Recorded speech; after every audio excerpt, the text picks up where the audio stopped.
I'd like to welcome everybody to the November session of the Village of Southampton Planning Commission. Tonight we have a full agenda, so we'd like to, we'll start now with the Pledge of Allegiance. Pledge allegiance to the flag of the United States of America and to the republic for which it stands, one nation, under God, indivisible, with liberty and justice for all. So we are right on time. We're going to do a roll call.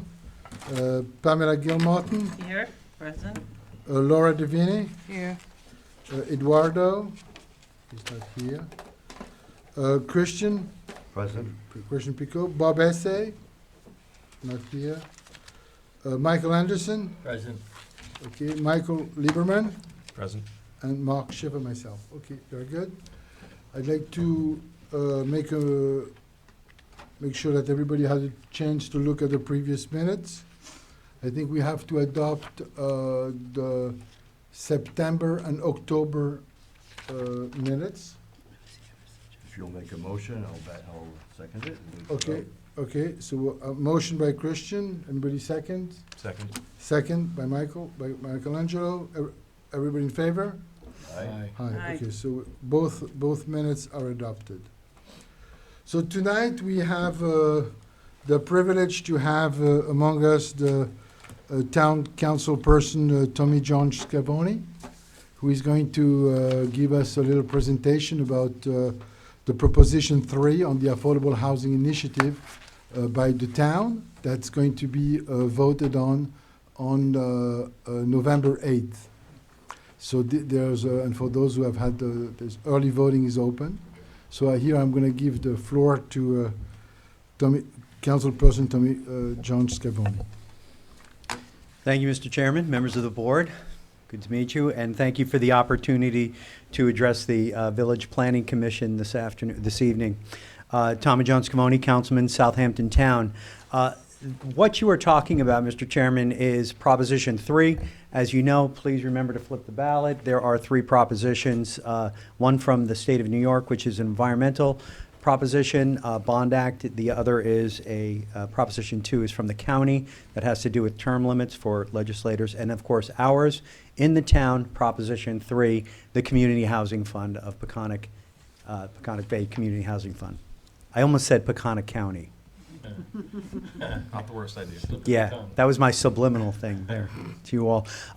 This was set up through Town Law 64K, which was passed last year and signed by the governor in October 12th, I think. And this is a bill that our assemblyman had proposed for several years. It was carried by Senator Palumbo in the Senate. It was passed in the Senate, carried and sponsored by Assemblyman Thiel in the Assembly, and signed by the governor again in October. Now, what Town Law 64K does, it provides the ability for the towns of the East End area, similar to the Community Preservation Fund, to hold public referendums in order to adopt this law. So it's true democracy here. And of the 5 eligible towns, 4 of the 5 are putting this proposition up this year on November 8th, like you said, Mr. Chairman. Of the 5 towns, Riverhead is not putting up this referendum. However, Southold, Shelter Island, East Hampton, and Southampton have put it up. What this is essentially is a 0.5% transfer tax on real estate transfers. It's paid by the purchaser of the property. A lot of people, this is not a tax. This is not a tax on property or income. It is a transfer tax on the sale of property. Now, that's a big deal. It's an extra tax, and up in Albany, when they were presenting this bill, the builders, the real estate lobby, and there were some very concerned groups, and so what was done by the bill sponsors was to raise the exemption from $250,000 to $400,000. So the first $250,000 of all sales in the town is exempt from community preservation. If the community housing fund passes, that exemption goes from 250,000 to 400,000. So what does that mean? For any house that is purchased for less than $1 million, you're actually spending a lower amount of transfer tax on community housing fund and community preservation. Once it gets up over $1 million, then it starts to really accumulate in taxes. Now, most of this is going to be paid by some of our higher-end homes.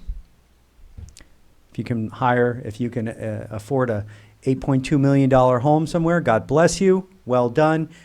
You're also going to be in for another $40,000 or so for community housing. I don't think I have to tell the board that we have a serious issue, a crisis for housing and keeping some of our people here and attracting people.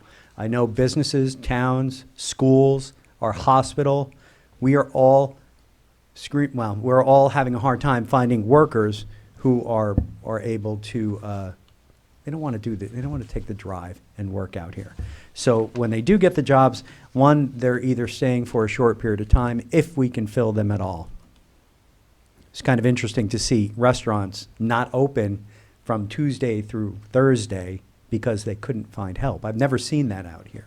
But that's just one indication of this crisis. Also, I can tell you as a former school board member, we're finding teachers and aides and other people in school, these critical people that work in schools, they take jobs out here on the South Fork, and many of them wait for a job closer to home because they're driving from western parts of the island.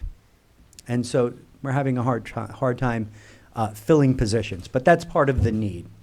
Also, a lot of the young folks who are born here, it's hard to live here. Starting home in Southampton, if you can find something for under 700,000, I challenge anyone to find something for under 700,000 east of the canal. But I think you understand that. Yes. So what this transfer tax is, it would go to the townships, right? So Southampton Town would accumulate the monies collected through this. And then from that, this money is encumbered in a special account. We can only use it for housing and housing programs. Now, the bill sponsors, what they required the towns to do was to update their master plan, and we have updated our master plan in the town of Southampton, the housing portion of our plan. And so in order for us to use these monies for housing, that needed to be done. In addition to that, we, the town, are required to put together an advisory committee from people in the business community, in the housing community, real estate. A member is required from the nation, and they get to opine on how these funds are being used. Mm-hmm. The town, we are going to set code and create policy with the direction of this board, which has yet to be formed. Will you take I've questions? noted all your names, just so you know. Okay. Yes. Do you want to take questions after or during? Sure. Let me just kind of go through my Okay. thing here, and then we'll ask some questions because I'm not quite sure what. Yeah. So for our 7 villages, if you wanted to institute a program of your own, you can. We, the town and the village, would enter into an intermunicipal agreement, and an application would be brought before the town. That application would go before the advisory board and then voted on by the town board after a public hearing. So we look forward to partnering with our villages on various initiatives. So the look and feel of the community is very important to us, right? We don't, having extra housing could have a significant impact, I believe positive, but it could also have some negative impacts depending on how we zone it and plan it. And I believe that the villages know best how to develop their own villages. So if you have applications, you can certainly move forward on them and then come to us with them. Now, as far as our master plan, one of the things that we accentuated was first responders. We have written into our first goal the deference to first responders. These monies, because they are raised locally, they can be used for locals, and locals are actually defined in the statute on the state level. And locals are defined as people who live here, anyone who has lived here within the past 5 years, or someone who works here, right? So we can, and you can, develop housing with those preferences. Now, there's a slight caveat there. The the Fair Housing Standards Act does apply. We cannot exclude any protected class of individuals. But for ambulance and fire, anybody can join the ranks, so it is widely believed that, we are on solid legal ground to give deference to our first responders, because personally, I would like to see people join our fire departments and our ambulance. I want to give incentives to them, and housing incentives are incredibly important. One program that I like is shared equity, where we have portions of the fund actually help purchase portions of the home. I believe home ownership is key. We are working toward home ownership. When people own homes, they invest in the community, they raise their kids here, they paint their house. It is good for the community. Along with that, we're looking at a program where if a first responder meets their LoSAP points, that's the required points for their length of service retirement system. If they meet their 50 LoSAP points, they can get a percentage off on these shared equity programs. It's just an idea. It's a good one, I believe. And I also think, one, it keeps people in our ranks of first responders, and also will entice people to join some of the first responders. So with that, I'm sure you have questions. So Maybe I'll start. I could go on. Yeah, Trust me. I'll start maybe. So I think it's a very interesting proposition, and but coming back to this home equity and shared equity, Yes. if you could elaborate a little bit. So from what I understand, the town would then, some of these funds could be used, instead of used for development, would be used as an assistance program Yes. to purchase the home for certain individuals. Yes, but it is not, it's not a grant. The town would actually have a silent mortgage on the home. With interest? Well, no. It's not a loan. I called it a mortgage. We actually have interest in the percentage of the home that we helped finance. So if somebody had a home for $1 million and they can only raise $700,000, well, that's pretty good, but they can't get into the $1 million home. Theoretically, the fund could put in the extra $300, and then we own 30% of that home. And we are in with you, up or down, whatever the market kind of goes to. So if you sell your home 10 years from the time you bought it, we get 30% back that goes into the fund. This way, the fund continues to revolve, and it outlives me, and So it continues. So you get 30% of the sale price of the home. Right, depending on what the individual purchase was. Now, I mean, I think is a very smart idea. The only thing is that I think the management of this Yes. program would be yes, and Very tricky. up to 10% of the monies collected can go into administration. And we have a department of community housing, and we're going to need to build out that department a bit to manage this. You're absolutely right. and there would Another- be a charge from the town to the fund to manage the funds. Well, the fund itself, much like community preservation, would pay the salaries of the people managing these programs. So it would be Yeah. managed. Mhm. Our CPF department is paid for by Community Preservation Fund monies. Mhm. our accounting office. This is why we need to have good people in government who know what the heck's going on, you know. So The other accountants question are important. that I I like to had- kind of throw that. The other question that I had is that, Mm. you have the village of Southampton, village of West Hampton, village of, and is there gonna be an accounting of where does the money come from?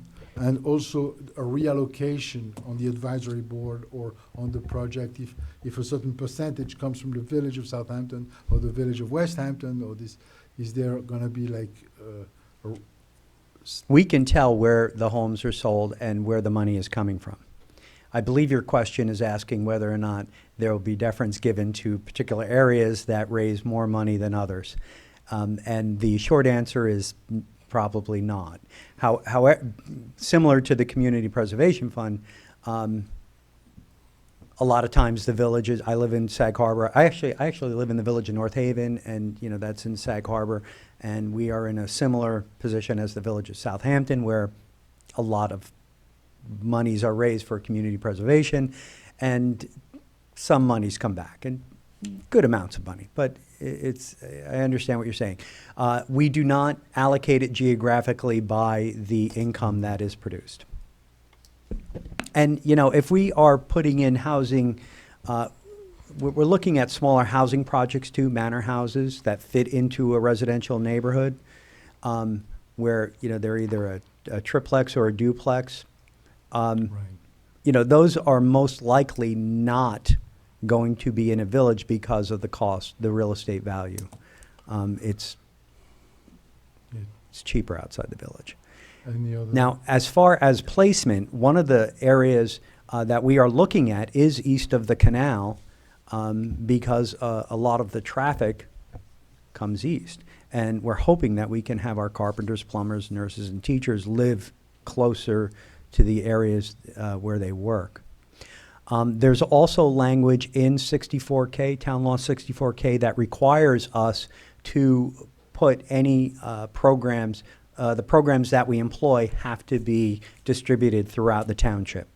Mhm. So that's written into the statute. So I think that mixed with the housing issue that we have, there's also a transportation issue. Yes. That's also, if we're able to improve public transportation between east and west of the canal, I think that will also serve, be very helpful. 'Cause Yesterday, the Mayors and Village Association met with the Long Island Railroad, the president of the Long Island Railroad, and pressed her for sidings. Those are the parallel tracks so trains can pull off and the other train can go by. Right now, one of the limiting factors on the commuter connection is the lack of sidings. Mhm. One train track can be dangerous. That's correct. Yeah. So I think it's important to note that, if people live where they work and work where they live, that might also impact traffic in a positive light. Councilman, could you discuss possible private-public partnerships that may evolve from this? Because it's my understanding, a lot of developers often have to seek state or federal funding, whereas this could perhaps compensate that in other ways and give us a little bit more control. Yeah, the fund does allow the town to enter into private-public partnerships to create affordable, attainable housing. That's absolutely correct. Also, we can partner with some of our institutions to create housing as well. And when I say partner, this could be a loan for a fire district or a hospital to build housing, and then it gets paid back over time. An essential part of this is going to be the ability of the fund to financially survive, right? That it keeps rolling, and it will be a yearly revenue stream, which is something that we have not had. We've built housing, but we haven't had the revenue stream dedicated to housing in the town, and this would give us that revenue stream. But yes, private-public housing is certainly one of the options of 64K, and we haven't developed that out yet, so we look forward to doing that. Right. The one question that I get asked by many people who in connection with this is that, there's a proposition that's going to be on the ballot, yet all the details have not been worked out. I think that a purchase assistance program for the town to take 30% or up to 30% of a house, I think it's a very, very, very good idea. So like this, you could be providing housing without creating necessarily new development. But it hasn't really been quite detailed or thought out fully. That's why you also have the public hearing process, SECRA, and there will be Mhm. additional opportunities for the public to speak and be heard on this matter as it evolves. And once our advisory board gets put into place and we begin meeting with them, some of those details will come to light. So what we have done is we have created, like I said, our master plan, and our master plan is going to guide our the statutes that we make for the code. But you are right, and people, many people want to look at the, the absolute detail. How exactly is this going to be Working. spent? And that hasn't been developed by any of the four towns. East Hampton's probably a little farther along than the other three, but we haven't put laws into place without a funding stream yet. Fair Councilman, point. thank you very much for making this presentation this evening, very useful. I have a question for you on behalf of the village residents. So Southampton Village, 6.5 square miles, probably $15 billion worth of real estate, which has a reasonable rotation, therefore will be a significant contributor to the fund. In the same way for the CPF fund, as in any democracy, we understand that we're not going to get what we put into the CPF fund back necessarily.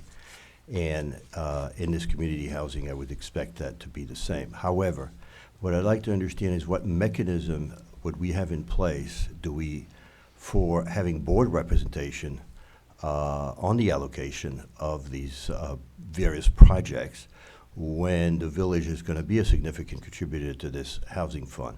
And that's really, my question is really about fair representation. Is that only going to happen if we have an intermunicipal agreement, or would we have it whether we have an intermunicipal agreement or not? How we should be thinking about it, or have you thought about it? We have thought about it, and we are certainly mindful of the geographic regions of the town. It's a large town. However, the advisory board is broken out into different careers, different occupations, rather than, each village and each hamlet having representation. So I would look for people in the villages and, geographically located throughout the town to serve on our advisory board. I think it's entirely appropriate to have someone from the village. So we have either no from- guarantee in this proposition to have fair representation as village resident on this fund at this point, A guarantee? to have No. fair representation for the Well, money I guess we that could will say flow that in. about any area of the town right now. Okay, thank So, you. Because okay, fair enough. the same applies for the first responders. As a village, we also have a fire department. We have we have our own police department. We have our own ambulance department. So we also have our own first responders and we are having trouble recruiting also. So And you have an interesting fire department district relationship too. You actually have a fire district that you Right. contract with. Okay. Who decides? You might want to elaborate a little bit more on that. Well, I believe a lot of your members in the fire department actually live in the fire district, which, that's correct. yeah. And I live in Sag Harbor, and we have a fire department as well, with three fire protection districts and another village that all make up the fire area. So a lot of the members, most of our members in the fire department live in Noyak or Bay Point areas, like outside of the village. For some reason, they're no longer in the village. I think we know the reason. It's housing. That's right. And, the villages, most of our water quality monies now are, the largest expenditures are in the village. And structurally, villages have organizations that, you seem to be able to get yourself organized, get applications made, you know what you want, and you're applying for these monies. The same thing in West Hampton, the same thing in Sag Harbor. And these are large sums. We support them. And I would think, and I'm just, surmising here, that a similar dynamic would exist for this. But it is not a guarantee, but you put applications together and, you have a well-thought-out application, you bring it to the town board, we're going to consider it, of course. I think we also have to keep in mind the geographic context. We're a village. That's where housing belongs. When we think about how a community is shaped, it's not exactly where preserved land belongs in a downtown, but perhaps housing belongs in a downtown. So this might be an example where we would actually reap some of those funds back, because that's where we should be promoting housing.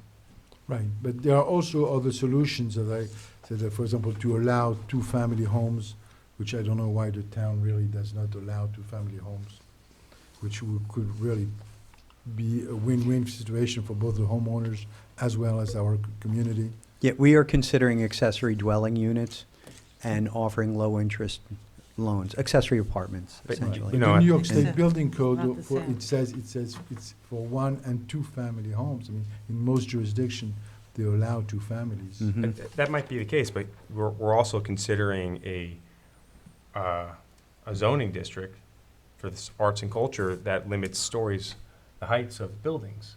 And that's going to essentially Yeah. limit residential opportunities In the village? in the village. So, we have to think about our zoning in the context. We can't be upset with the town if they're not allocating funds to our municipality and then we have nowhere to land it, because we've essentially outzoned it.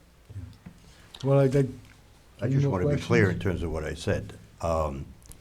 In fair representation does not mean necessarily that we want to make sure we get our share of the pie. I get it. What I mean is, if we have a great proportion of contribution to this fund, that we have something to say about its allocation wherever it might be on these projects, and therefore have fair representation on the board. That's all I meant. Fair enough. Could I Thank you. ask you, who decides who's on this advisory board? How is it? The town, it's going to be appointed by the town board. Appointed by the town Yes. board? Through application, through what? We're going to call for applications, but essentially we would, if people are interested in this, we are going to put it out to the community. That process has not yet been developed. I'll make a I motion see. to send Laura. Okay. Someone second it? No, it's a good question. That's a good question. We're not Well, sure if this is there's always going. vested interest everywhere, and there's Right. always self-interest everywhere. That's right.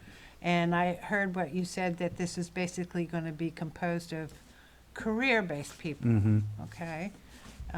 So, There's 17 members, and I don't well, remember. that just got my head going here. Mhm. That's all. Right. Just wondered how.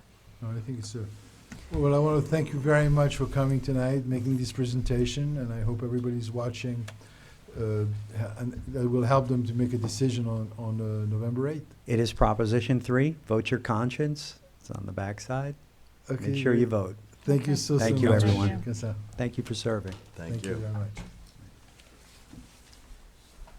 So that was a very good presentation, very timely, and our next presentation is on the related subject. We have dealing with the transportation and transportation issues. It's been we have invited Mr. Yun Shang, who came with Mr. Anil Yassizi. Mr. Yun Shang is founder and Chief Executive Officer of Mobileware, which is an app for rideshare. This presentation was put together by the Mobility and Transportation Task Force of the Planning Commission, and the thought was that possibly to encourage rideshare within the construction trade. So the thought was to, right now there is Mr. Yongshang has developed, it's called, is it On-Time Rideshare, and it's an app that people can use to be able to find rideshare. And we would like to possibly customize it to the construction industry. One of the issues with rideshare is where do you go, at the time you leave and where you go. And in terms of construction workers, They normally start at a very similar time, and they all go to the same construction sites. So, Mr. Yongshan, I'm gonna pass the floor to Mr. Yongshan. Just give me a second, I need to log on to the Zoom so I could present. Okay, Can I ask a question? Why is this podium facing us instead of over there on the side? To the camera. Why was it changed? To the camera. They've readjusted a lot of the for the camera camera. positions. For the camera. Because if this is, you know, people are presenting not just to the board, but they're also presenting to the public. That's And- true. And all you get is a back. It's a very good point. I think that maybe something that could be worked out. Yeah, if we could relocate one of the cameras. So let's So- table that for, I'm sorry? let's table that for now and Oh, discuss it's it just a afterwards. question. Yeah, we can, it's just a matter of which camera. Well, yeah, well, you know, This camera. still, you know, what's more Yes. important? You are right. Can I ask, while we're waiting, who is on the task force to the planning commission for this Mobility and mobility task transportation. force? Yeah, who's on there? I'm one of them. Yes, Michelangelo Lieberman, Bob Essay, Eduardo Simeoni, and myself. Excellent, thank you. So we had previously a presentation on mobility that had been organized by Michelangelo. And I think that was with Bird Yes. for the electric scooters, which Well, I think we were not Scooters. prepared for. Yes, and this one is the ride share that deals with a little bit the traffic issue, to try to make a dent in the traffic problems of everybody going through the. So the thought would be to have an app whereby for construction sites of a certain size, they would then be mandated to promote it and to have all the workers download the app and try to share the ride to that particular construction site. I was recently driving down Meadow Lane on one of the sites, and there must have been like 50, 60 cars on that particular construction Yeah, site. there's same with National Grid up on West Prospect, Yeah, ton. In the interest of time, do we want to move to yeah. Mr. Alex Shaw, Wallach or? Mr. Shaw, are you ready or? Yeah, I'm just trying to log into the Zoom and present. Otherwise, if not, I could just talk to it. Okay, fine, that's Yeah, fine. we're- Why don't we're you fine talk? with that. Yeah, Yeah. we're fine with that. We're used to that. Well, thanks for the opportunity to present. Actually, I would like to invite Dr. Anil Yazi as well from Study Book. Hi, how are you? So I guess, let me see. Our app is called Untimed Carpool. So it's really a result of a collaboration between my company, Mobileware, as well as NYSERDA, and Dr. Niels from Stony Brook University. He's a professor there. He's actually helping in this project in terms to do benefit assessments, in terms of the savings that's as a result of this carpool project that we're doing with the states. So the main goal is really trying to help commuters with their first and last mile service. So right now they have to drive to the parking lot. Right? So during the rush hour, you're going to see a lot of traffic, and in many cases the parking lot may be full because there's not enough parking space. So with this, the people live around the community. They could actually check in to ride or drive. So this app helped them match together. So if I'm going to Ronkonkoma, and let's say Anil is going to Ronkonkoma as well in the morning, if we live in proximity to each other, this app will notify us there's a match. And actually, that's how we got here, right? Yes. We actually did a demonstration ourselves that I say I'm going to the center, he put the same info, we matched. We just need to arrange some settings because it was kind of out of the way, but it matched and it came. Right, so this one, we could do on-demand matching, similar to Uber and Lyft. Let's say you have a car service via Uber and Lyft, or we could do it via scheduling. So you have Monday to Friday schedule, you could put in your morning schedule, night schedule, and based on all this, the user's data, we can match them up. So again, a little bit of background about my company, Mobileware. Mobileware, we are a Long Island-based mobile app software provider. We actually launched our first consumer app back in 2008. When Steve Jobs went onto the stage saying that there's 500 apps, we actually have one of the first 500 apps on there. We were very fortunate that Apple actually featured one of our app in their TV campaign commercial. I don't know if you guys remember, there used to be an ad called "There's an App for That." So that was back then when they have an exclusive deal with AT&T, they ran a worldwide TV commercial called "There's an App for That." And within the app, within the commercial, they show typically 3 apps. So we are actually one of the apps was featured.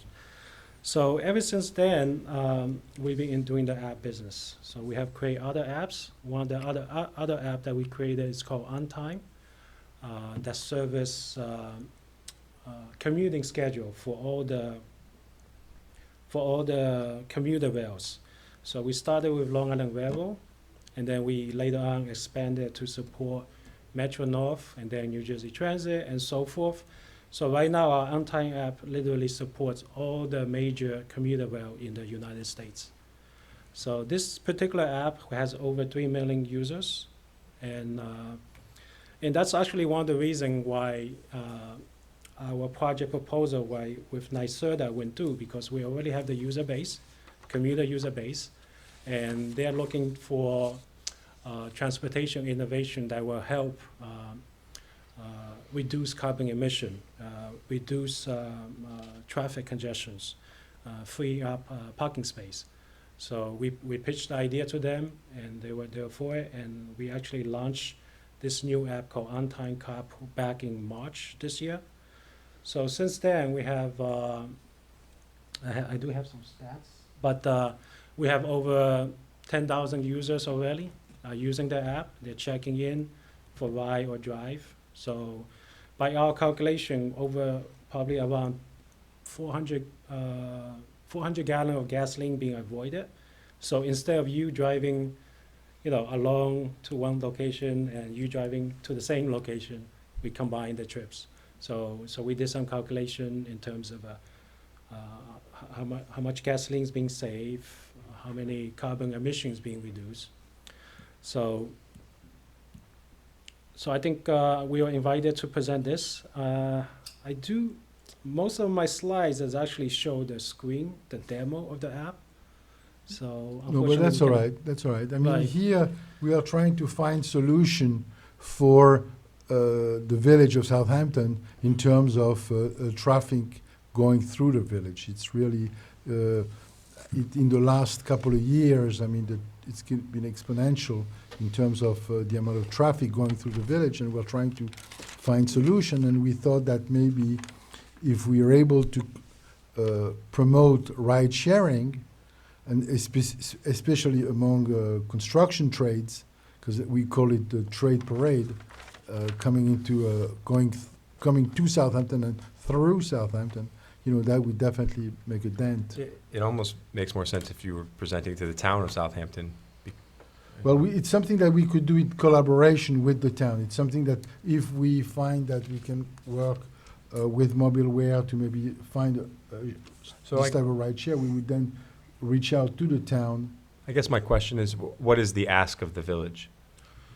Well, I think the pilot, we could actually, because we already developed the solution, we would love to make it more wider use. So I think one of the use could be, for example, tie into the town.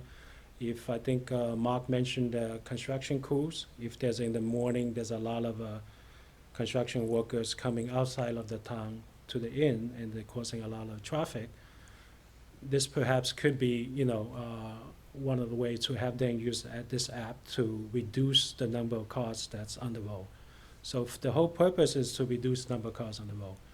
So in terms of ask, we don't really have an ask right now. I think we're open for discussions, see how this can be help the Southampton towns. Yeah, I guess I'm thinking you could be doing this pilot project on your own without the village being involved. Yes, that's a good point. But how can you make people to enforce it, to use the app, right? So one of the idea which we're thinking about, me and Dr. Neil were talking about, is that For example, let's say when you're issuing building permits, right? Mhm.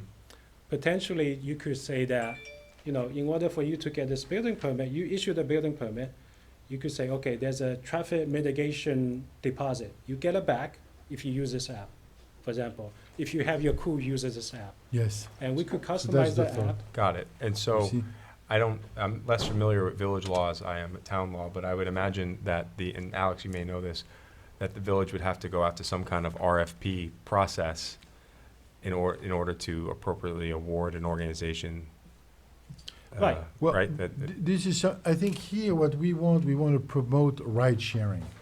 I See, get it. whether, it's not that specific app, if there is, we want to promote ride sharing.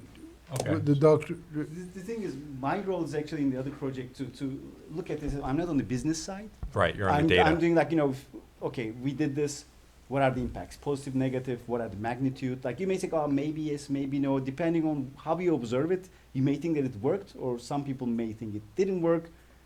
My job in the other, nicer project is to be on the outsider who says, okay, here are the numbers, here is the benefits, environmental, traffic benefits, and so on. So this is how I can contribute to this. For me, it's more of an academic exercise. I than understand. anything else. So are there examples of municipalities that have code or requirements for rideshare? Not that I know of. So again, this is the one idea that we have. I think we potentially can be useful for the town of Southampton. right.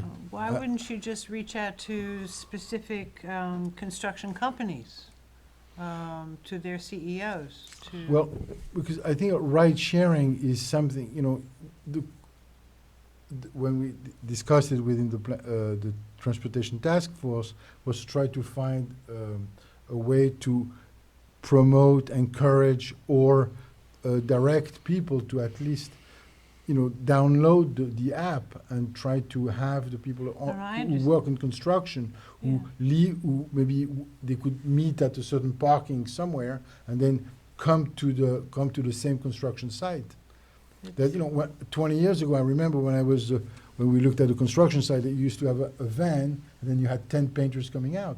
Now every painter has its own car. Well, it So- seems to me you're a private organization, you're a private corporation, right? Mhm. So, I mean, in lieu of any kind of government process, which is what basically, would be required if it goes with the building permit, and then it becomes government, okay?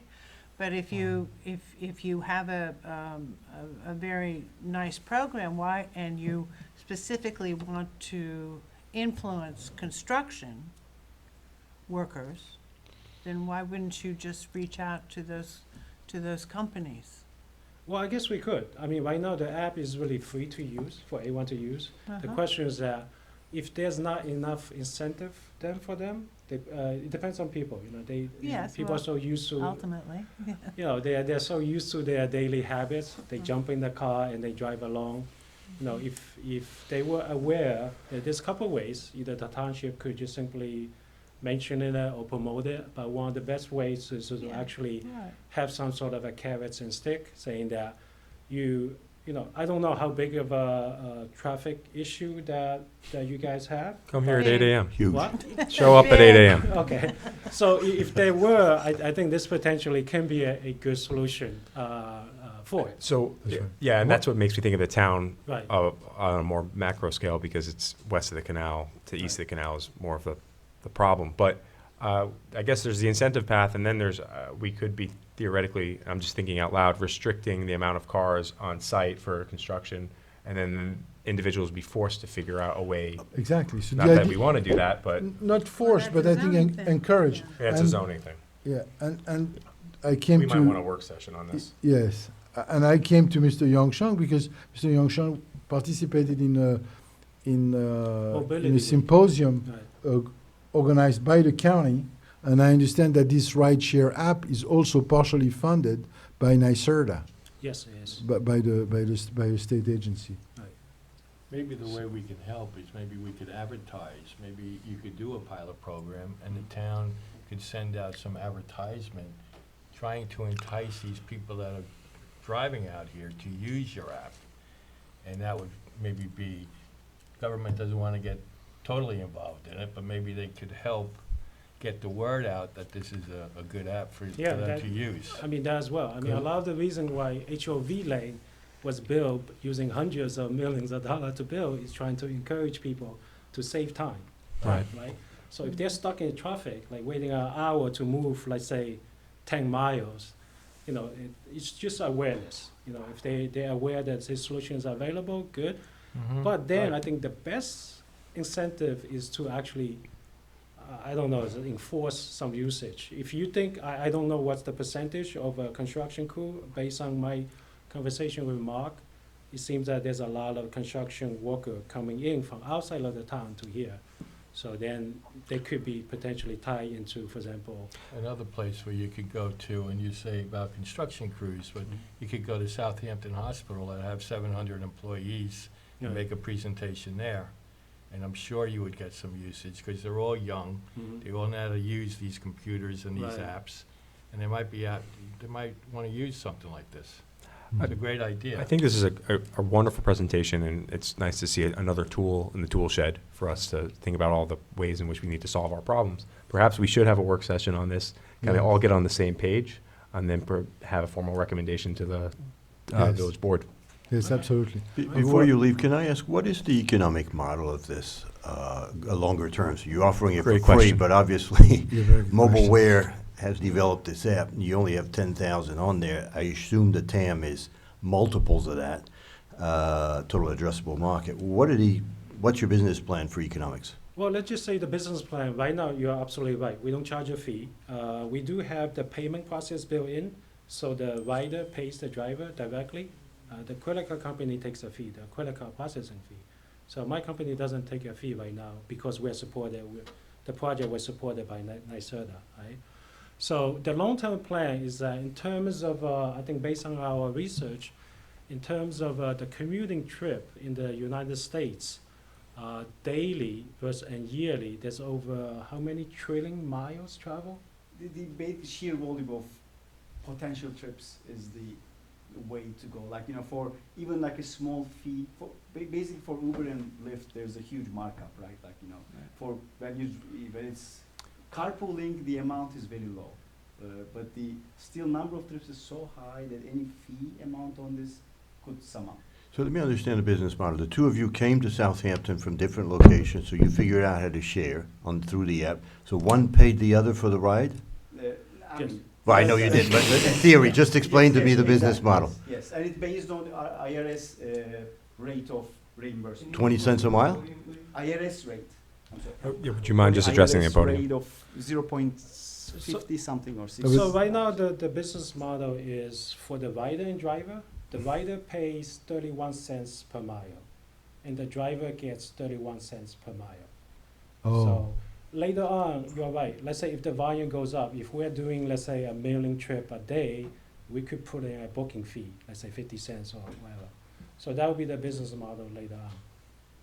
mhm. Yeah, I think Michelangelo has a very good point. I think that we should organize the work session and discuss it more and discuss the business model and also how can we encourage ride sharing such that we can reduce the number of cars, which is the ultimate goal, reduce the number of cars Well, in our also streets. emissions too. Yeah, The emissions- emissions. Emissions and the May I ask something? Is there any kind of data or study on what is the volume of this work? The town is in the process of doing a count right now. Okay. So Yeah, we'd otherwise, love to see the that. county also has some data. We'll connect, and I'll be able to help you with Okay, that. perfect. Because when you mentioned this, I was like, how many people could be coming that is going to create that? Like, out of curiosity, I'm here. Like, Yes, we can definitely. Well, I want to thank you very much for coming. Thank you. Very informative presentation, and we look forward to continuing the discussion. All right, Mark has my info, so, you know, feel Great. free to reach out. Thank Okay, you. thank Thank you you. so Thank you. much. On the next point on the agenda is the Sewer and Wastewater Committee agenda. It was postponed by Paul Travis, but hopefully we should have something next month.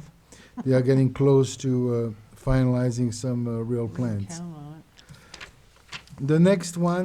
The next point that we have on the agenda is regarding updates and presentation by Alex Wallach, our village planner.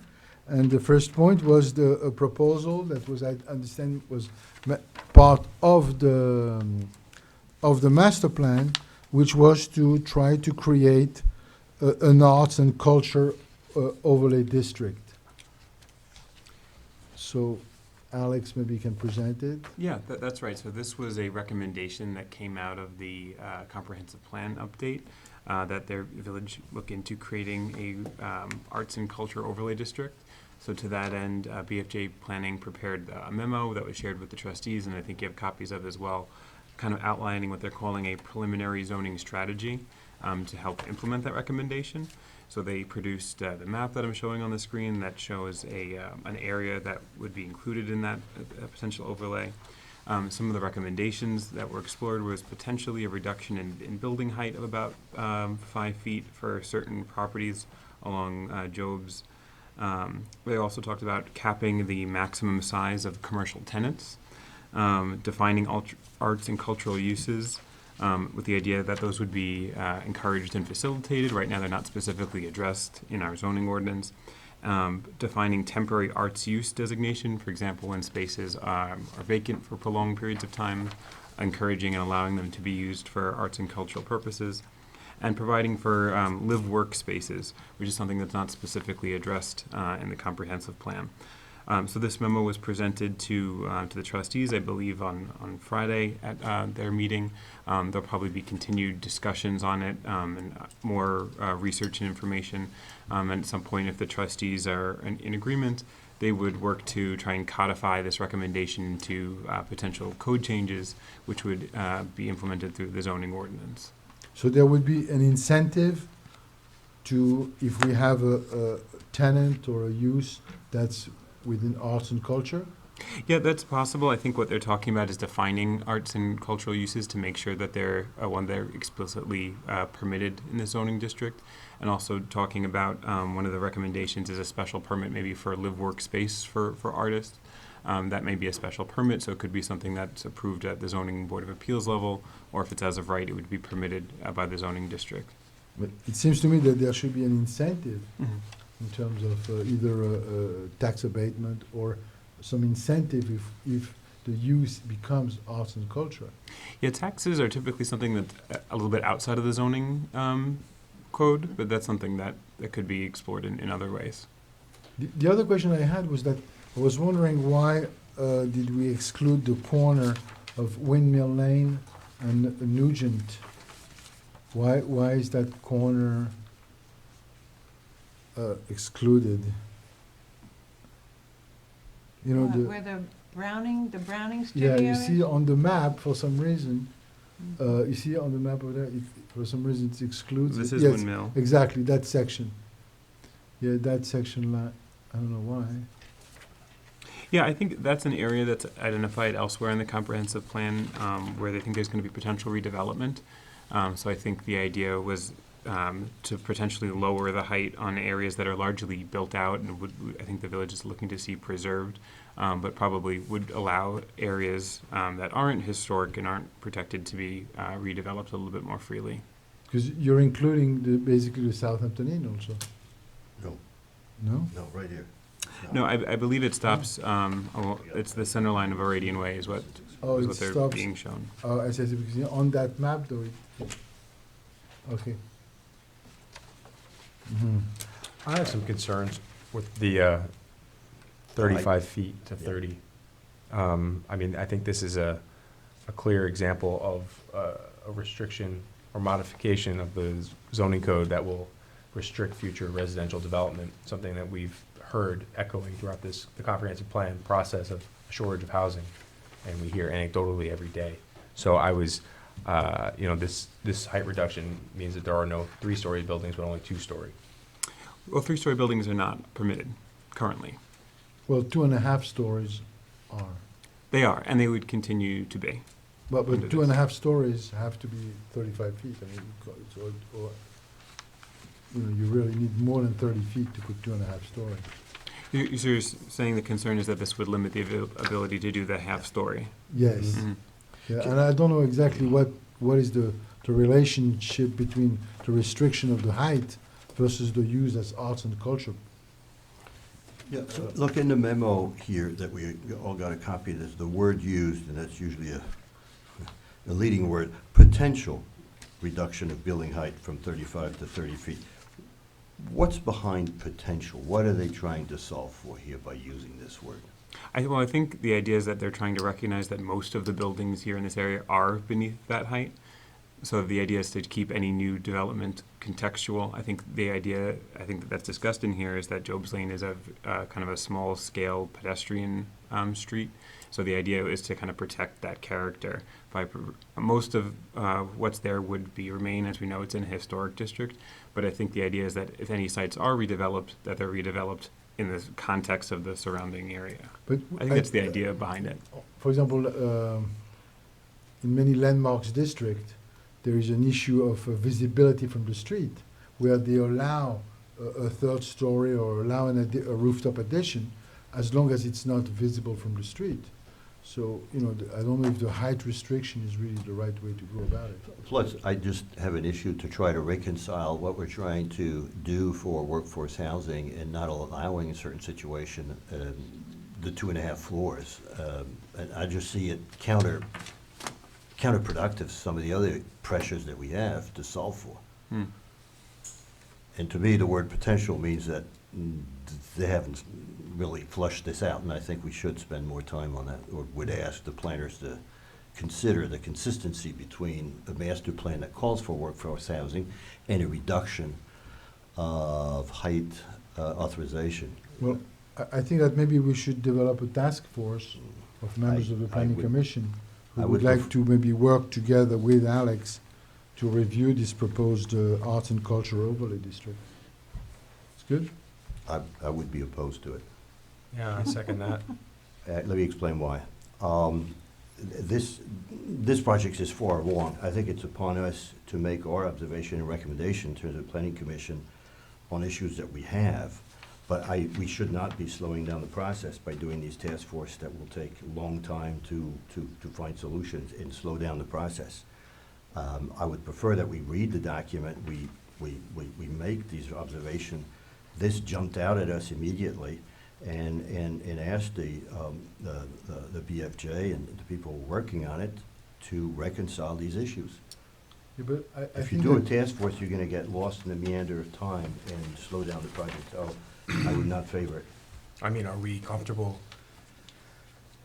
giving comments to Alex now and then agreeing on those comments, or maybe having you return and present those comments back to us and we adopt those comments as a formal Well, recommendation to the? Really, the I comments would that you like have would need to be directed to the trustees. I mean, this memo was sent to the trustees, and they're the ones that are considering at this point. So that's really where all public comments should be directed. Now, do you relay I- our comments to them? I understand this is a new position, so is that something that's within your title? I mean, I would think that probably it would be best if it came from the board Okay. themselves. Yeah, I Okay. think that if we Sorry, the have a commission. task force, without going into like very elaborate procedure, but if we have a task force that will put together a memo with our comments to the Board of Trustees in connection with this proposal. I would agree if we have a deadline to submit these to the board. So if we can agree that we can do this by 1st of December, I would go along with that. Well, I have another issue with this, and that's provide for artists live workspace above the ground level by special permit. Now, most of these buildings are privately owned, aren't they? Probably most of them, And if they not all, want, yeah. if they open up an apartment upstairs, they want rent, right? I would think so. So what is this permit? I mean, a landlord is gonna talk to the tenant and they're gonna come to some agreement or not. Mhm.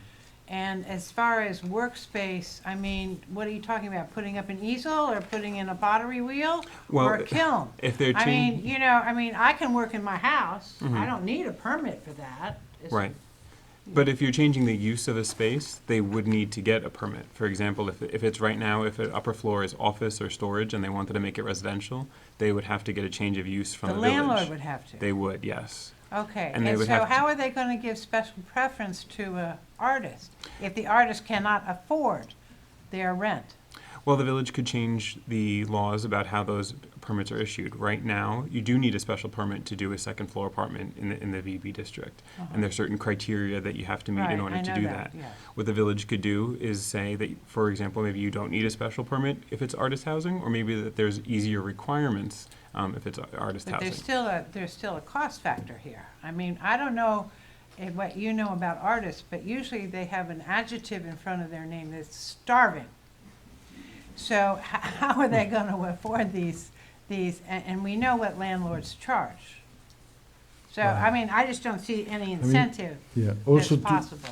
to make mixed-use buildings, triggers all kinds of issues with the fire marshal and, fire alarm systems and things like this. I think it's something that we should, why don't we, maybe Laura, you want to head that task force? I don't think that we need a task force. Christian Yeah, I- absolutely does not. I think I have maybe a work already session mentioned my might- comments. A work session? Before we appoint a task force to do it. Okay, Why so don't we let's Yeah, do- I get together just and said talk my about it? comments. Okay, You so know, let's if you do it- want to relay those, I that's guess fine. you're just saying, there's no incentive for the home, or the building owner to pursue, but we'll talk Okay, more so about let- our work so session, yeah. let's have a work session on it and put together a letter to the Board of Trustees with our thoughts. Well, that would be all right. Yeah. That would be all right? Fine. Okay, I fine. just would like to make sure this letter is out to them in a timely fashion, I think. Okay, Next year. Well, when are they gonna, do they have a schedule for reviewing this, Alex? I know it was heard at their last meeting. I'm not sure when they're It was taking it up presented to again. them already, so they're, They're not gonna make this decision in No. exec sesh, are they? Yeah, they're not gonna. I don't think not they in this- could. Not in this calendar year, I don't think, No. right? Right, yeah, I'd have to check the calendar to see when their next meeting is, if they're gonna take it up at the next meeting, or it's gonna be adjourned to the one following. okay, fine, so we'll put together a memo. The next point that we had here was on the architectural and historic structure, a reconnaissance survey. Was this completed? It's not completed, but the work is ongoing. The consultants were down here doing site visits in September. They also scanned a lot of documents that we had on file that had not yet been digitized, that we have in the building department. We've digitized a lot of the records that were done as part of the 1998 survey that were never digitized. So right now they're reviewing a lot of different materials, including their own site visits and information that's provided that the ARB provided to them, and they're still conducting that work. Okay, that's great. And I just want to remind everybody that the village is a CLG, according to the New York State Historic Preservation Organization or department. So they can actually mandate and approve demolition or restoration of historical structures. I think the town is trying to become a CLG, but they are not yet Right, a yeah. CLG. The next point here was on 7.3, was, I don't know if there is an intermunicipal agreement for the licenses of the contract? Yeah, I have an email to the new village attorney asking about this, so that's something that we'll follow up on. I understand that the requirement was adopted by the village trustees, I believe that it was, and we'll follow up on the status if there's an intermunicipal agreement that needs to follow. Okay, very good. Okay, great. I think it's Sean Cambridge at the town. Oh, I'm not sure who the Yes, town attorney I would think be. it's Sean Cambridge. Okay. You can reach out to him and he will work out. Okay. And the next point that I had was something that maybe we'll discuss at the next meeting. And I was gonna get somebody from the New York State DEC to make a presentation about the importance of recycling when getting a demolition permit. Right now, when we issue demolition permits, there is no requirement to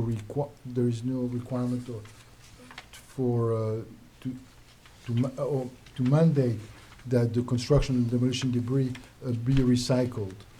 Most other jurisdictions require, as part of their building, of their demolition permit, that you list the licensed facility that will accept the recycled waste. And there is an issue of solid waste in all our, woods and forests and pine barrens. Okay, that's great. Thank you. Thank you. Thank you. thank you, Alex. Thank you, Alex. So the next point on the agenda that we have is an update on the various task force of the Planning Commission. On the first one, the senior center, I think that, Well, it's really a misnomer to call it a senior center, okay? So okay. we'll call it senior services. I think that's probably more accurate, don't you think, Pam? Definitely. So I think I emailed you all what our report is. I don't know if you all had a chance to read it. What we'd like to do is, we recognize, of course, that there are existing programs and classes and all kinds of things available for seniors to pay for and participate in. The purpose of this report is not to address those specifically, but to have the village as a municipality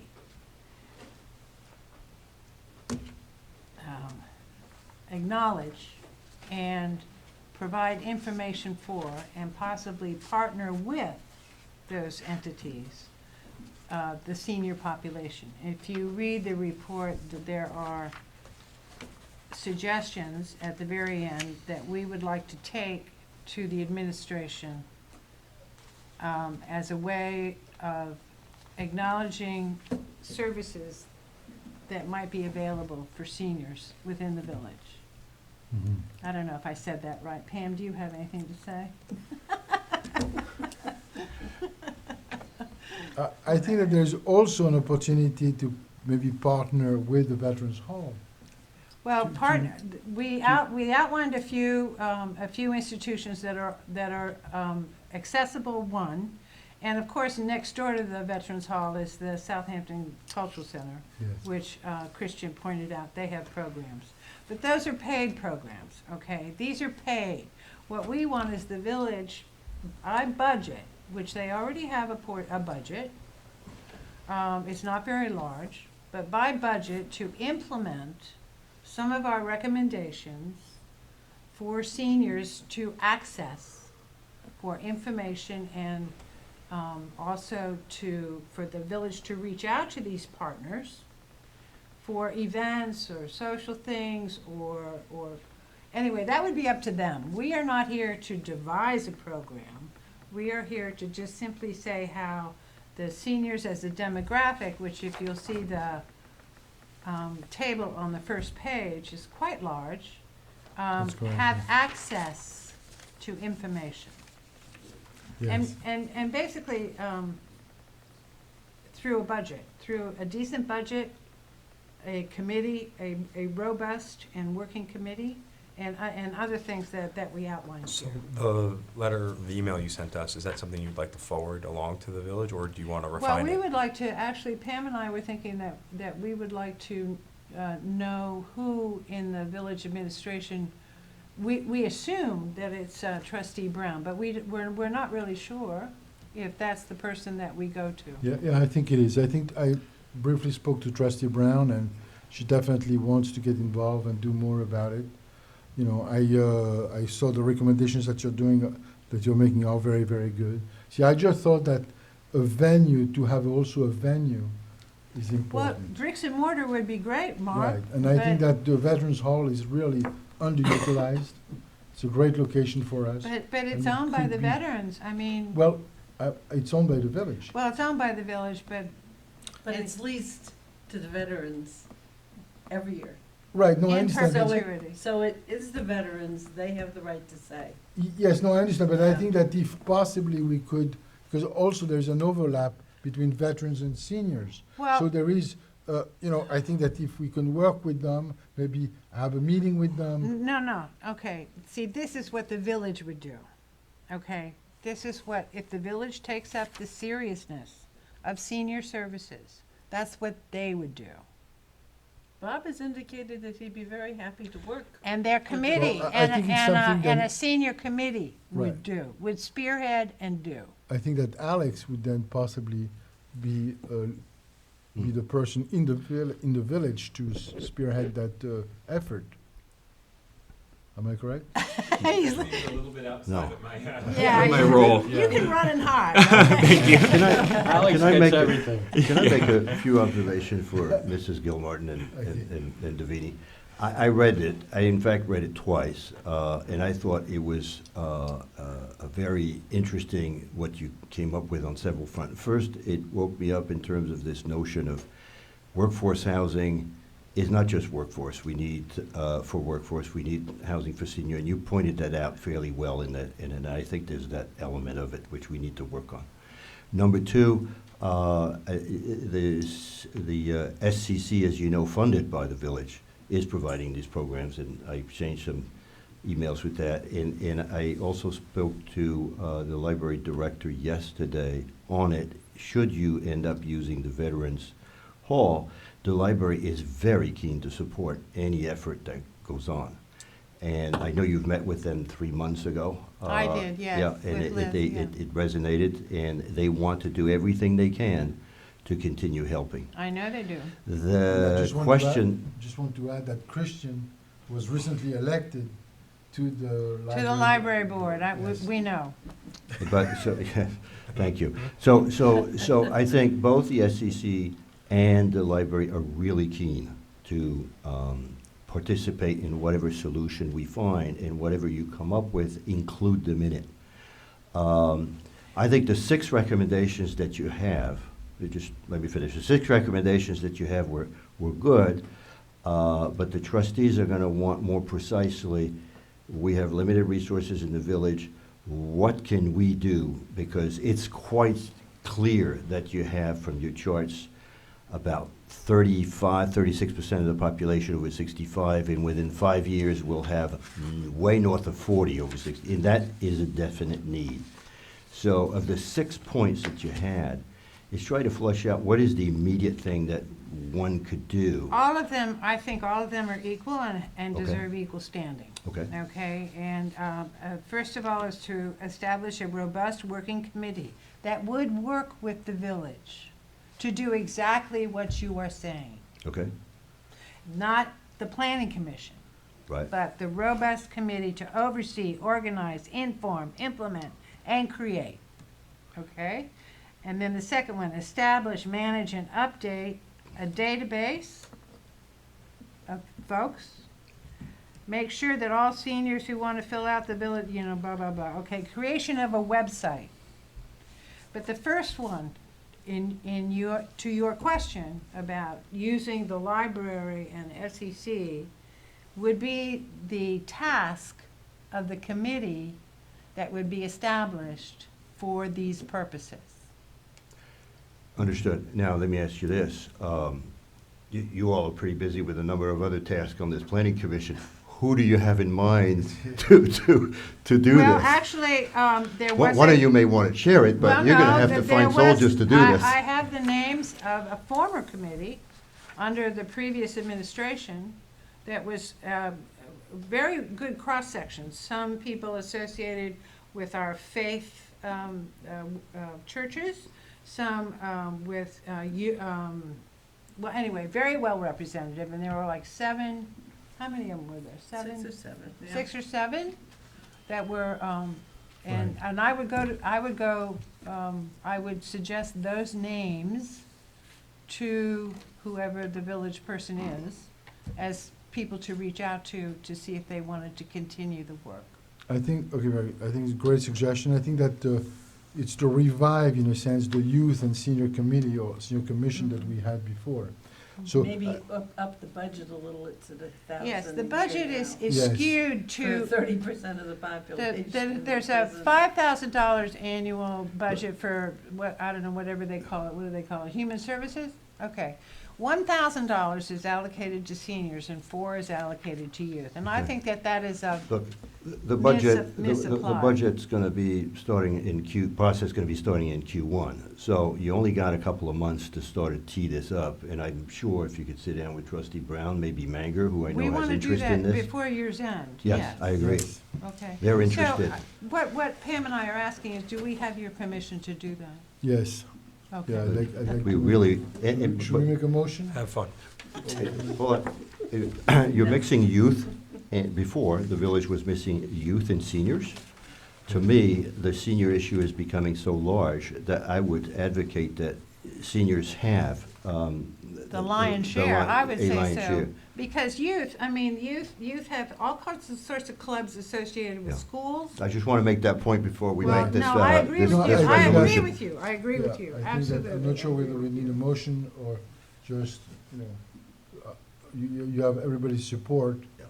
to please put together a memo that could be presented to trustee Brown and then to the board of trustees. Well, what we're I gonna see. do is hopefully just get with her and give her our report, is that okay? Yes, that's fine. Okay, all right. Okay, great. The next item on the agenda is about the trees, so which, who you wanna, Christian, Christian, you go wanna ahead. update So, the tree? so first, on the tree task force, Laura Davini did a lot of work, so did Michelangelo Lieberman and Mike Anderson. We presented at the first hearing last Friday. The room was fairly empty, I guess not as popular a public hearing as a town public hearing on a Tuesday. Nonetheless, there were a couple of questions which I'll address.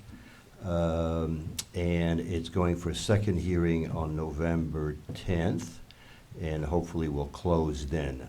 After that, if it is closed and passed, Chapter 107 then will be filed with the state. As soon as we get that confirmation, we will work for the application of the Tree City USA sometime circa Thanksgiving with a deadline December 31st.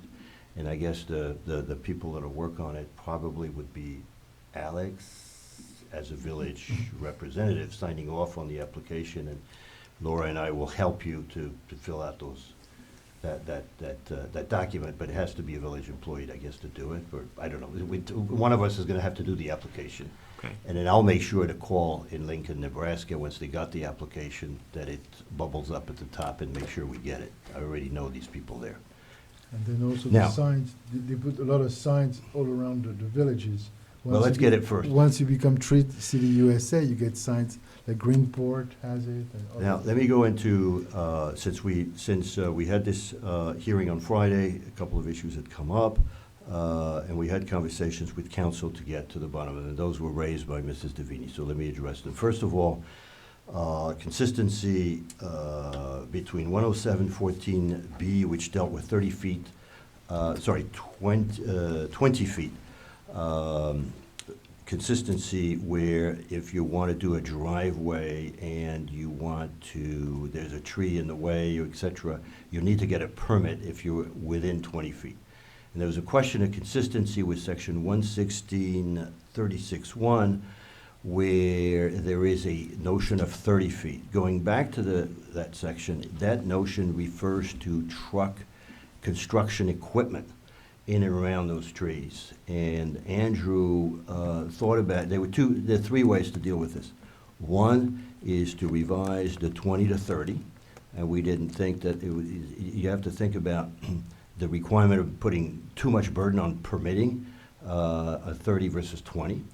The other way was to go to 116, have a public hearing, change it from 30 to 20, which we found cumbersome. The third way is to analyze, is it okay to have 30 and 20, considering that there are different issues? The one on 116 deals with proximity of construction equipment to a village tree, and the section 107 deals with having a driveway near a public, Well, a new driveway near a public tree. then I think it should just be in parentheses or whatever, if they wanna keep it at 20 for the driveway issue, that they could keep it, that this is for that specific issue. It's real- Otherwise, 116, whatever prevails. Laura, you and I wrote this together, this legislation, and it's pretty precise, that chapter 107-14B as to what it pertains to, and it's completely different than 116. So we looked at that with village council this week and Okay, ended up with that determination. so I think we're on the right I'm track. not finished, It's just let me the other. it's construction. 116 deals with construction equipment, and 107 deals with Driveways. driveways. So it's a different topic. Just driveways? Correct. You mean construction of driveways? Well, yeah, a driveway, yes. Construction of a Construction driveway. of Construction of a driveways. driveway, installation of a driveway, yes, Construction of driveways? correct. Okay, All right. all Now, right. I the other mean, point you you know. raised was the number of people on the board. Council referred to us on a quorum. If you have 5, you need 3. If you have 3, you need 2 for quorum, which is easier. And more importantly, we need to determine who we're going to find with tree I'm not experience. gonna fight about it, Christian. I was Great. just looking for symmetry. We need, and I'll appeal to the public who is listening to this conversation, we need candidates for this village Tree tree board. board. And I'm gonna assume you're one of them, or hope that you're one of them, to get this village tree management plan going. It's really important, but we need to find somebody else. Find so- somebody else for what? To be part of the tree board. Committee, tree board. We need people, and we Are don't they have gonna, any. are they gonna think about more than 3? That was another question I asked them. That's what I just said. No, we stay with a tree board that is 3 instead of 5 for that reason. We're gonna have a hard time to find even those people. That's the issue. There's, All right, well, this is something we can discuss a little bit more. Right now, it's in the works. I think that we're on the right track for, to becoming a Tree USA city before the end of the year. And I really want to thank everybody here who has participated, Laura, Christian, Michael, on this effort. The next point is the Real Estate Acquisition Task Force. We have done some headway with trustee Gina Aresta, who has been involved with us, and we should be able to report some more next month. The next item is the Mobility Task Force, Transportation. The Board of Trustees has made some, taken some action at that level in terms of traffic on Hill Street, not allowing left turn at certain times or right turns. And we'll see how this pans out and how the efforts of, whether they're improving the traffic on Hill Street. There was also a proposition to change the speed limit in the village. I think this is still being looked into by the Board of Trustees. Didn't it pass? It passed. It passed? I think it passed. The speed? Yeah, it passed, Oh, okay. passed So last, right? It passed, so Alex? now the speed limit has I'd been have to double changed. check the minutes. Sorry? I don't know off the top of my head, I'd have to double check the minutes. Yeah, I have to double check also whether it actually passed, but it's a very good idea. So Hill Street will then now be 30 miles an hour instead There's of, a sign. oh, there's a sign already? Yeah, at because we were the- going, Marty says, when did that happen? I Yeah, know that exactly. wasn't there. Is that Yeah. right? I didn't notice. The sign was already made before they passed the resolution. The next point is a term limit task force, which has been created and working on it. Nothing to report as of yet. The next one is the deer task force. Mark, I'm sorry, I just want to put together, discuss what I circulated to everyone on the electoral and compensation task force, and make sure that everybody on this board agrees that these is what the commission, that task force is going to solve for. I've circulated this to everybody. Can we review it and agree on it? Well, I This is think, their mission? Yeah, I mean, it makes sense as to what the scope of the task force will be. right. Whether I D- agree with them is. No, these are, on this paper, are only questions for them. Correct, yes. There's no bias to whatever they come up with, but these are all issues to will- solve for. Yes, that definitely, all those points are part of what the term limit So task everybody force. agrees on this will planning be- commission, that this is what the task force will solve for? I agree with that. I don't think there's anything you're missing. Yes. where, I don't know, is it written somewhere what It was y'all just- been? Yeah. He's. It was just a handout tonight. This, You wanna pass? Yes, I yeah, think, didn't you get one? And from the public, Mrs. Steinhardt, Mr. Walter Dean, who's the third one? Bob Lohman. Bob Lohman, okay? What are the other names? Other Oh. names? Who are they? Oh, other name is Robert Lumen. Robert Lohman. Who? Robert Robert Lohman. Robert He's Lohman? been- Robert Lohman is a, So it's 5 members, yes, Mrs. Gilmartin, Mr. Schiffer, and Mrs. Steinhardt, Lohman, and Walter Dean. yes. And could they meet this month so we can get this going? Yes, absolutely. Thank you. We will do, no question. The next point, the next task force, and I think that's being headed by Michael Anderson. So the Deer Task Force, I think that we've had it, anybody else who would like to join? I think Well, Michael before we start with the Deer Task Force, can I suggest that maybe we get together?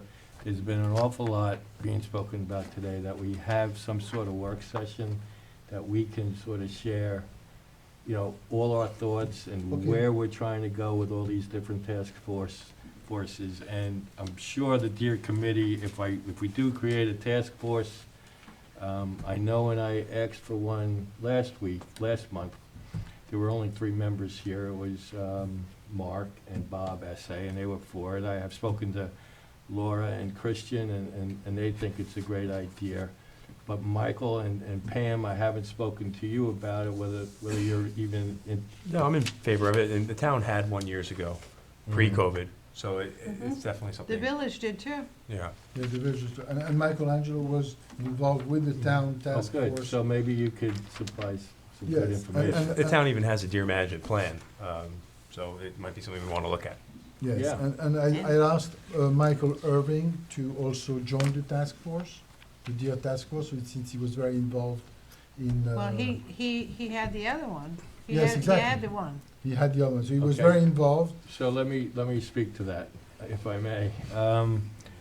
Christian saw our meeting online, wasn't here, and he did tell me, he informed me that Michael Urban had some program in place. So I did get in touch with Michael, and we had a sit-down meeting. We did speak of it. Okay, great. And he gave me a lot of great information, everybody he used at the time, and they did have a program in place. So I went to Charlene, and I asked that we find if there was a resolution ever put in place, and exactly what was done by the village board at the time under Michael Irving for this Deer Task Force. So we're not trying to recreate everything that was already done. Exactly. So that's where we're at right now. Charlene, I spoke to today to see if there were any updates on their research. I didn't get much back. They're still trying to find out what the resolution was. Let's see, what else do I have here? Michael, you have the resolution in 2018, so the question is, was this resolution rescinded or not? If it wasn't rescinded, then it's still applicable in the village. There's also something in the code about crossbow hunting. Yes, that's right. That's the only way they can color herd. is Okay, with- well, with- it's with written bows. in the code. Yes. I don't know the number offhand. And there's Mhm. also a provision in the code which the planning commission was very much involved in instituting about deer fencing. Yes, And that's also in the code by Okay. permit. So those 2 things already exist. right, no, Okay. but it needs to be revisited, updated, because there is no question, I think, that the deer population has increased.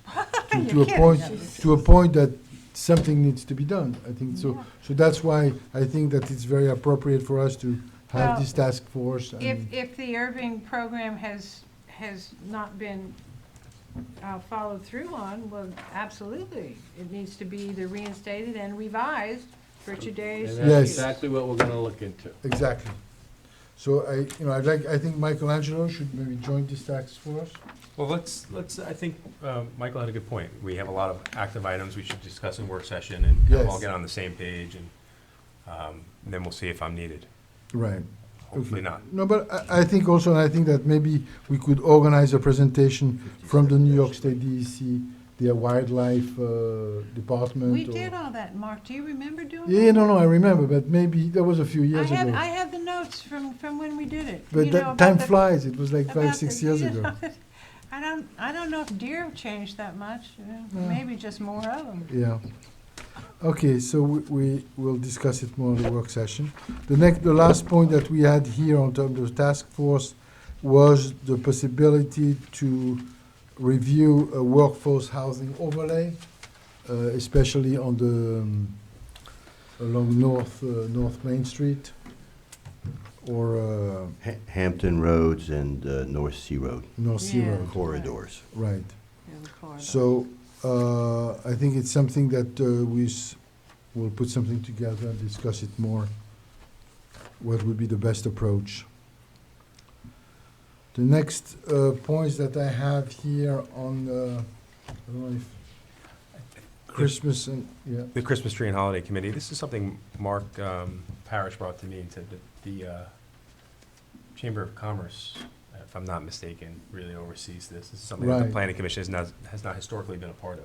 no, but we would like to encourage involvement of everybody to be involved, exactly, to call the Chamber of Commerce and be involved to, in the Christmas Tree and Holiday Committee. And then on 9.2, this was like a remnants of the, maybe at the next board meeting, our next planning commission will update all of the board membership and appointments. I think they are still going on. And then right, well, this is part of the workforce housing overlay. Well, I think we have members of the public who would like to. To speak? So maybe To let's speak. open it up to the public. Yeah, let's open it up to the public. Anybody in the public would like to discuss? I would, Yes. yeah. Why don't you come? May I? Yeah, sure. Sure. I'd like to introduce myself to Okay. anyone here who, I don't know many of you, actually. And I'd like to introduce myself in a historical context. For the past 30 years, the community that I'm in, which is Tuckahoe, the hamlet of Tuckahoe, we have fought successfully against the Rambo sand pit, which was a 13-acre polluting site operating illegally for many, many years. We fought against the supermarket mall that was I'm sorry, proposed. can you just identify yourself? I didn't get your name. My name is Frances Genovese. Okay, and you live where? I live on Bishop's Lane. Okay, thank you. We also we are currently fighting against a pool proposal. To make a long story short, we feel that Tuckahoe has been targeted by the town as a service ghetto. Anything that is unacceptable anywhere else is put in Tuckahoe. And at this point, what I want to say to you dovetails with what Mr. Scivone said and several things that have been said here tonight. The problem we have encountered is that the village has never been of any service to us. It has not protected us. It has not coordinated with us. It has sometimes frustrated us. And we always seek to try to change that relationship. Now, if you would look at the papers that I gave you, can you tell me here, does anybody know what Liberty Gardens is? Yeah, I do. You do. Thank you. Does anyone here know? I do. Yeah, of course, because you on the town are the planner, right? I'm one of Yeah. many planners. Has it been shared? Has that been shared with the village? It would have been distributed through the secret process many years ago at this point. Yeah, and then okay. I redistributed. have here a letter that was written by Michael Irving when this first came down in 2019. And Michael Irving was very, very angry about the fact that the village was not given proper notification, is not being included in the process. I don't have a lot of copies of this, I'm sorry, but I'm going to give one here, and you can share it out as well. I remember that. I remember that letter. Yeah. I mean, for the past, I would say, 8 or 9 years, we've tried to encourage the village to take an active role in protecting the village against the town's encroachments, because contrary to the bonhomie that Mr. Scivone was representing, it's an adversarial, at the borders, it's an adversarial relationship. And we don't feel that we're being protected enough at all. In addition to which was touched on, The CPF fund, which the village contributes to in a greater extent than it's used, has been abused. It's been abused, it's been expanded, it's been used to purchase things, to change things, always with Mr. Thiel's imprint on it. And we would like you, again, I'm saying to you, we would like you to be more involved in this. Now, if we take let's take this Liberty Gardens application, which we've broken down. Let me explain to you that the public read the DEIS. Has anybody here read the DEIS that was prepared? I have. You have. Okay. You're paid to. Yeah, we did it pro bono. Anyway, so the DEIS, sorry, I'm really tired tonight. The public has read the DEIS. The public has contacted the Department of Mental Health. The public has done all of the work that that the town should do, and we feel that the village should know about. And it's in that report. For openers, this is a 60 multifamily unit housing project. The density is unbelievable. There's no ingress and egress except through one line onto County Road 39. They'd have to make a turn on County Road 39. The people in Hillcrest are up in arms because it was initially suggested that it would go through them, and they opposed it, but they know that they will revisit that as soon as that is built. We also know that since they segmented the review, the secret review, that they have sterilized the front lot because the church is there, and they're only developing the back lot right now.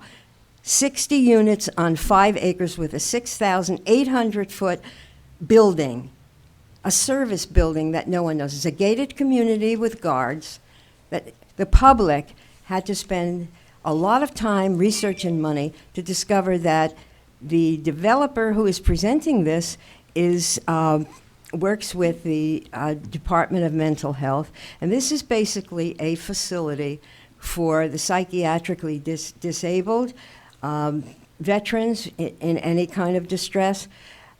Not that we are not against any of that, but that is not how it was presented. It was presented again as affordable housing to take care of the problems with staffing, and also to alleviate traffic.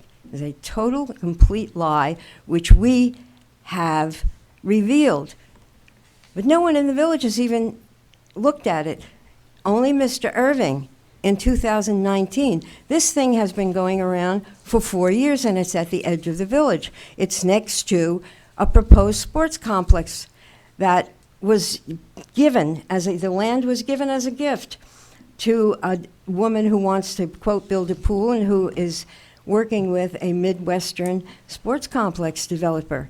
So you have that next to it. You have the nursing home. There's a map in there that shows you all of the things. We feel that there's been nothing protective of the village people. I really would I want to thank you very much for bring this to our attention, and I think it's something that we'll definitely We'll review what you've review provided. Can I say a few words about Mr. Scavoni's presentation? Only if you remain polite. Excuse me. Mike, We shouldn't be bad-mouthing other elected officials at this podium. How do you know what I'm going to say? Following your previous presentation at the town hall, using profanity, Mike. I did not No, use Michael. profanity. How dare you? Mike. But I will say, No. since you've opened the question of improper speech, I find it highly irregular that you sit on this board and also are a paid employee of the town and the planning department. That's all I want to say. Don't you dare accuse me of using profanity. Thank In you. fact, address your comments to Michael Daly. You and I both know what we're talking about. yes, we do. Okay, excuse me. Now, what I want to discuss with you about Mr. Scavoni's presentation is that there's already been a lot of objection to the makeup of the advisory board. There's questions about if the town goes in, there's too much vagueness there. A great section of the population is going to vote down this fund because we don't feel that the CPF is hemorrhaging money. And as part of the law, the CPF law, they can address problems. Now, you know, there's a tendency here when you have a need to call it, to escalate it, elevate it, to conflate it to a crisis instantly. And I'm sorry, he threw me off with that, with a personal attack. No, I would like to apologize for those comments. It's not Yeah. at all. You're You absolutely do what free I think. to speak your mind and say whatever you want. Yeah, I But speak think my we should mind. Remain polite. I don't think. Yeah, but there's no I question. speak I my don't think that mind should and throw I you bring off. documentation and data. I have no wish to engage with anyone personally here. Yeah, exactly. You know, I have spoken with Mr. Lieberman. I just asked you to just remain polite. I'm sorry if I offended you. Yes, you offended me because the question was out of place. Okay, anyway, I would like to address his comments more. What about if you go into some kind of a private government relationship there, what about liability? We're talking about holding mortgages and stuff like that. What about the liability if the town, for instance, or the village is a part of one of these developments? Now, if that fund is passed, there will be more latitude to make it local. But it's not now even in the Liberty Gardens thing, even though it's been proposed as local. It's been misrepresented as local housing. I think you need to look at all of that when considering Mr. Schiavone's proposition. The other thing is that if you alluded to the Schmidt property, is that what you meant on Hampton Road that you might be considering? Already today in Dan's papers that there has been a legal letter sent to the mayor of the village telling him that he may not do what he's intending to do on that property without a lawsuit.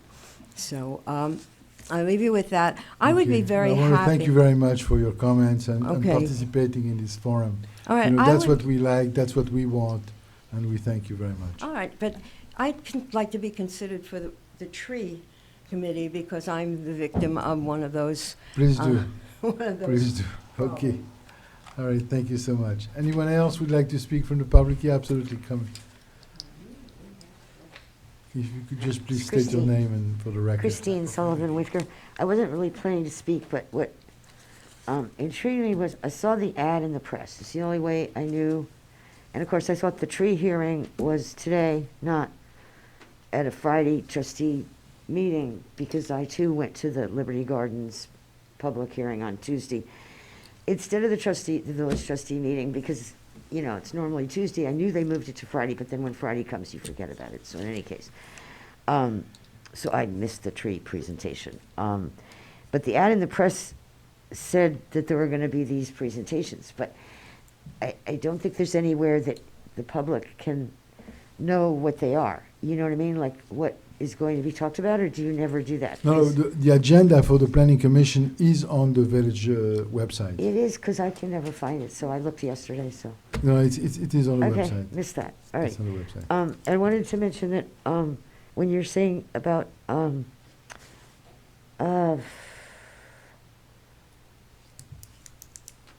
deer, is that I had suggested to one of the trustees, because on September 25th, I was driving 20 miles an hour at 7:25 on a Sunday evening on Gin Lane, and there was this enormous impact to my car.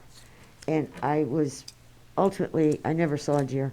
It was to the right side of my car. In any case, what I want to say is, I suggested to one of the trustees that there be some way that village residents could, without filing a police report, there were no other cars around, it wasn't that kind of accident, that it'd be interesting to know, with this increase in deer population, how many people are experiencing what I did. I mean, you're just going around money, because I know 3 other people, or 2 other people, in the last couple of weeks have had the same thing where suddenly a deer No, comes. absolutely, absolutely. One of my and I don't- neighbors was walking his dog, and the dog barked at the little fawn, and the deer jumped onto this friend of mine who's a neighbor, and he Yeah, put it, he fell down. but it'd be nice if into there the- were some place, whether it's see, click, fix, without it being a police report, or something You know. more, something easier. I don't know what it Yeah, would be.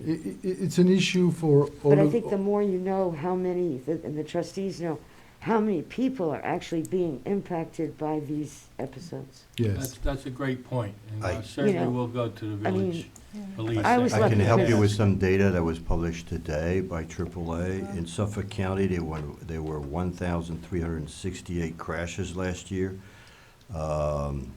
Brookhaven, Southold, and Southampton led Suffolk, so 440, 208, and 186 crashes respectively. So the Southampton, to answer your number, it's 186, where actually police reported that the AAA has data on that was published today. Right, but what I'm saying is, you know, my insurance company didn't ask me for a police report. There was no point in bothering the police. Because I looked around and saw nothing, you know, and I just dealt with my insurance company the next day. Look, the point is, Yeah. it's no longer an issue of nuisance as Yeah. it was back in 2018 dangerous. when the commission dealt with it. It is now a issue of public safety. Well, Yeah. amendment, it was also a problem of health. Yes. Yeah. I think health is also a part of this. Health is also a problem, you're right, Okay. absolutely. And then I wanted to just But then say, then we should also deal with rabbits. rabbits. Yeah, Well, yeah, the the French eat critters are rabbits. winning, the critters should- are winning. And then I just wanted to say, you know, I read the master plan. I mean, not every sentence, but when you're looking at, everybody's looking at the multifamily zoning and everything, I think that it's, just want to say, I think that it's important if you're going into streets, Hampton Road has houses, that this thing of then not allowing anybody to build a house again, you know, if you designate an overlay. You know, the same thing on North Sea Road. Sanford Place has some houses, and obviously you understand what your preferred use is. When you're talking about the Arts District too, if people have, I think that people shouldn't be prevented from continuing a pre-existing non-conforming use just because the zoning is being updated. Right, it's generally the case. Normally, Well, 'cause you it get just seems like- you get grandfathered for pre-existing Well, uses. it seems otherwise like a taking of property rights. Right, no, I understand. And We the are, ZBA denied someone's application on Hampton Road. well, there were other reasons, you know, the Okay. ZBA have their own reasons Um, and their own requirements. Anyhow, thank you. Okay, thank you very Thank you. much. Anybody else from the Thank you. public? Thank you. So I'd like to make a motion to adjourn the meeting, and I will see everybody I'll second that. hopefully on December 1st. All in favor? All in favor? Bye.